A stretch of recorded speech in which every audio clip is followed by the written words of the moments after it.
राहुल लोंडे किसी भी बताएंगे। प्रकार ऑल का right, rank and file Rahul में लोंडे कहीं पहले पत्रकार भी रह चुके हैं। एक सेकंड, और राहुल लोंडे शिवसेना के प्रवक्ता भी हैं। राहुल लोंडे, क्या वाकई अजीत पवार को आज न बुलाकर उस मीटिंग में शरद पवार ने यह बिल्कुल क्लियर कर दिया है कि अब वो इंचार्ज हैं पार्टी के और अजीत पवार साइडलाइन हो गए?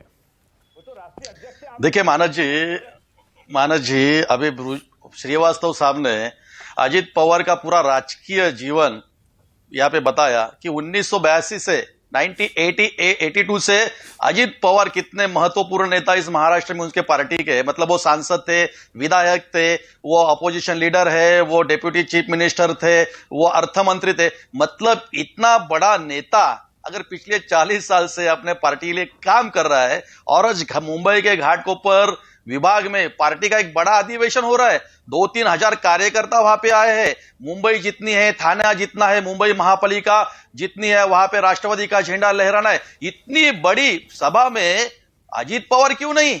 अजीत पवार, अगर ये इनका प्लानिंग चल रहा है मुंबई जीतने का, तो इतनी बड़ी जो मुंबई महानगर पालिका है, पूरा राष्ट्रीय स्तर पे, अंतरराष्ट्रीय स्तर पे मुंबई महानगर पालिका का, बृहन्मुंबई महापालिका नाम है, तो मुंबई जीतने के लिए अजीत पवार का योगदान ये महत्वपूर्ण नहीं मान रहे। और इतनी बड़ी पार्टी की आज मीटिंग मुंबई में हो रही है और एक कारण क्या दे रहे कि पुणे में एक न्यूज़पेपर का कार्यक्रम है, तो पहले कार्यक्रम लिया था तो अजीत पवार वो कार्यक्रम उनको करना है, इसलिए वो मुंबई नहीं आ सकते। ये जो कारण बता रहे ना, ये किसी को अगर ये जज रहा है ना, तो मुझे उनको नमस्कार करना है कि मैं यही बात दोहरा रहा था कि आनंद दुबे साहब ने जो अभी बताया, परसों उनकी लाइन क्या थी, आज लाइन क्या है। देखिए दोपहर को पुणे में अजीत पवार जी की प्रेस कॉन्फ्रेंस हुई। प्रेस कॉन्फ्रेंस में पत्रकारों ने पूछा अजीत दादा पवार से कि बाबा आपने 2 दिन पहले भी बताया कि मेरा वकील पत्र संजय राउत जैसा नेता न ले तो अच्छा है, जो शिवसेना का मुखपत्र है वो उनका देखे। तो आज पत्रकारों ने वही अजीत दादा से पूछा, आपके बयान के बाद ही संजय राउत आपको बार बार सलाह दे रहे, तो अजीत पवार ने यही पूछा कि संजय राउत कौन है। मतलब ये पूरे महाराष्ट्र को, देश को पता चल गया है कि अजीत पवार के मन में क्या चल रहा है, अजीत पवार का अपमान कितना चल रहा है। अजीत पवार का अपमान बार बार करने का जो मौका है वो संजय राउत रहने दो या उद्धव ठाकरे गुट रहने दो, नहीं छोड़ रहे। इसलिए अजीत पवार को 2 दिन पहले आनंद दुबे जी ने बताया ना कि नागपुर के सभा में अजीत दादा पवार और संजय राउत एक साथ बैठे थे, तो 2 दिन में अजीत पवार को ऐसा क्यों बोलना पड़ा कि संजय राउत कौन है। यही जनता को पता चला है कि कुछ अलबेल नहीं है महाराष्ट्र में। जो जैसे प्रेम शुक्ला बता रहे थे, मैंने भी 2 दिन पहले बताया कि लोटस की कौन सा लोटस, कौन सा रोज, कौन सा सनफ्लावर, ये हमें पता नहीं है। लेकिन अगर कोई खुद नाराज होकर आना चाहता है, जो शिंदे साहब और फडणवीस साहब के और सरकार के जो कामगिरी है, जो काम चल रहा है, उससे प्रभावित होकर अगर कोई नेता हमारे पास आना चाहते हैं तो उनका हम स्वागत करने वाले हैं। लेकिन राहुल लोंडे, अजीत पवार ने करके बोल के दिखाया। राहुल भाई 1 सेकंड, 1 सेकंड। राहुल भाई खबर यही तो है ना, आप बोलिएगा, आप अपनी बात पूरी करिएगा, लेकिन मेरा सवाल सुन लीजिए। आप कह रहे अपमान किया जा रहा है उनको बुलाया नहीं गया। अरे भाई, अगर कोई पार्टी के अंदर बगावत करेगा, पार्टी के अंदर बीजेपी से मिलने के लिए साजिश करेगा, जैसा कि अंदर से हमें खबर मिल रही है, तो क्या उनकी आरती उतारी जाएगी? उनको नहीं बुलाया गया, इसलिए नहीं बुलाया गया, उनको साइड लगा दिया शरद पवार ने, उनकी हैसियत दिखा दी पार्टी में, उनके साथ कोई सपोर्ट नहीं है पार्टी के अंदर। नहीं, मानस जी आपका ये सवाल है ना, मेरी जगह आप श्रीवास्तव साहब से पूछेंगे तो अच्छा जवाब देंगे कि अजीत पवार जी ने बगावत की है या नहीं की है, वो श्रीवास्तव बता सकते हैं। परसों भी 2 दिन पहले श्रीवास्तव आपके साथ था, मैं था। अरे भाई आप बताइए ना, आप तो स्वागत कर रहे हैं उनका, आपने अभी कहा कि उनका स्वागत है, मैं तो आपसे पूछ रहा हूं कितने एमएलए बताइए उनके साथ एनसीपी। मैंने कहा है महाराष्ट्र सरकार जो अच्छा काम पिछले 9 महीने से कर रही है, इस महाराष्ट्र सरकार के काम से प्रभावित होकर अगर कोई आना चाहता है तो उनका स्वागत है। हम कुछ नहीं कर रहे हैं। उनका जो पार्टी में जो भगदड़ मची है, जो अवमान अपमान अजीत दादा का बार बार लोग ये कर रहे हैं, संजय राउत जैसा बाहर का प्रवक्ता, अच्छा अजीत पवार के अपमान से, अजीत पवार के अपमान से, राहुल 1 सेकेंड, अजीत पवार के अपमान से एनसीपी के कितने विधायक आहत हुए हैं? ये देखिए, मैं तो पहले बार बताया कि मैं पत्रकार भी था, इसलिए राजकीय जो विश्लेषण है मैं थोड़ी कर सकता हूं मानस जी। तो अजीत पवार जी को मानने वाला महाराष्ट्र में बहुत बड़ी संख्या है उनके विधायकों की। जब अजित पवार साहब ने जो शपथ ली थी तब कौन कौन आमदार जो विधायक थे नॉट रिचेबल थे, कौन कौन गए थे, ये पूरे महाराष्ट्र को पता है। अभी अजित पवार, कितने होंगे? जयंत पाटिल जो विद्यमान प्रदेश अध्यक्ष कितने थे, विधायक हैं उनके साथ? अपोजिशन लीडर होना था, लेकिन अजित पवार हो गए।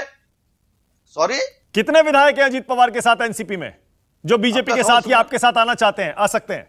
जो अजित दादा पवार को मानते हैं, अजित दादा जो काम करते हैं, उनको सपोर्ट करते हैं, उनको अच्छा लगता है कि अजित पवार पार्टी का काम कर रहे हैं, लोगों का काम कर रहे हैं, हमारे लिए काम कर रहे हैं, वही विधायक अजित दादा पवार के साथ जा सकते हैं आज। लेकिन मुझे आज बताना है कि मुंबई महानगर पालिका जीतने के लिए जो बड़ा अधिवेशन 2-3 हजार कार्यकर्ताओं का वहां पर मुंबई में लगाया है, लेकिन वहां पे अजित दादा पवार नहीं, अजित दादा पवार की कुर्सी नहीं। मतलब आप समझ लेना चाहिए कि अजित पवार के मन में क्या है। एक पिछले 20 साल पहले बहुत बड़ी हिट पिक्चर आई थी, मूवी आई थी, शाहरुख खान की मूवी थी वो, कभी हाँ कभी ना, मतलब कभी हाँ कभी ना करके शाहरुख खान हाँ कर देता है।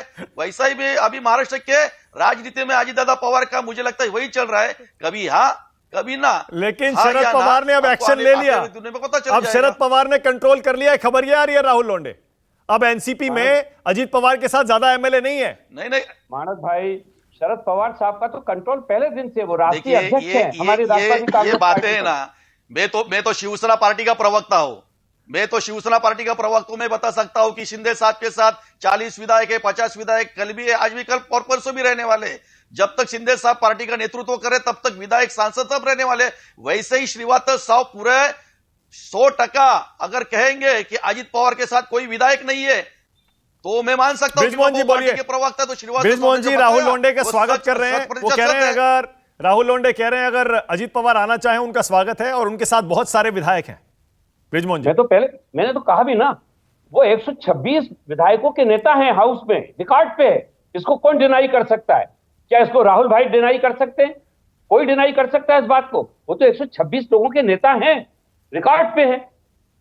और नहीं, वो कह रहे हैं ऐसे एमएलए आपके जो इनकी सरकार के काम से प्रभावित हैं। इनकी काम से इस खोखे सरकार के बारे में तो मैं क्या कहूं। अभी 13 लोगों की मृत्यु हुई है भगदड़ में। मतलब जो सरकार अपने जिनको आमंत्रित करती है उनको पानी पिलाने की व्यवस्था ना कर पाए। 1000 से ज्यादा लोग अस्पताल में भर्ती हैं। ब्रिजमोहन जी, राहुल लोंडे कह रहे हैं कभी हाँ कभी ना करके आखिर में अजित पवार हाँ करने वाले हैं।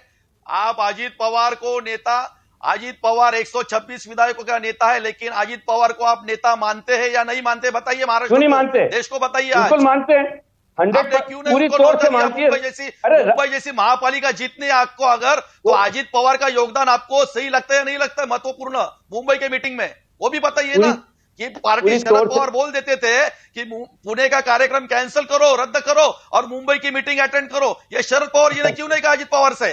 राहुल भाई, आप अजित दादा को नेता मानते हैं कि नहीं? राहुल लोंडे, आप अजित दादा को नेता मानते हैं कि नहीं? मानक जी, राहुल लोंडे जी से पूछो, ये अजित दादा को नेता मानते हैं कि नहीं? पूछो। मेरा सवाल क्या है, पूछो। शरद पवार अगर राष्ट्रीयवादी कांग्रेस पार्टी के राष्ट्रीय अध्यक्ष है, मुंबई में सबसे बड़ा उनका सम्मेलन हो रहा है, मुंबई महापालिका जीतने उनको, तो राहुल लोंडे एक सेकेंड, आनंद दुबे का सवाल।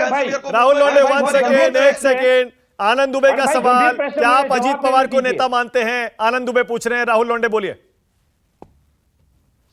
आप उनके साथ आएंगे? तो सही बात है। हमारा नेता एकनाथ शिंदे साहब है, आनंद दुबे जी। इसका मतलब आप अजित दादा पे बात करने लायक नहीं है। इसका मतलब आप अजित दादा पवार पे बात करने लायक नहीं है। विषय समाप्त होता है। जब आप उनको अपना नेता नहीं मानते तब उस पर क्या चर्चा कर रहे हैं आप? ब्रिजमोहन जी को करने दीजिए, हमें करने दीजिए। मानक जी, कहाँ आप किससे क्या पूछते हैं? हिट विकेट हो जाते हैं लोग, अपने बैट से अपने स्टंप को मार देते हैं। कमाल करते हैं साहब। आप चेहरे का आनंद थोड़ा बचा के रखिए। अरे मैं प्रसन्न हूँ, मेरे नाम में ही आनंद है, मेरे नाम में ही आनंद है। मानस भाई, राहुल भाई, चेहरे का आनंद थोड़ा बचा के रखिए। राहुल भाई, आप एक बात बताइए।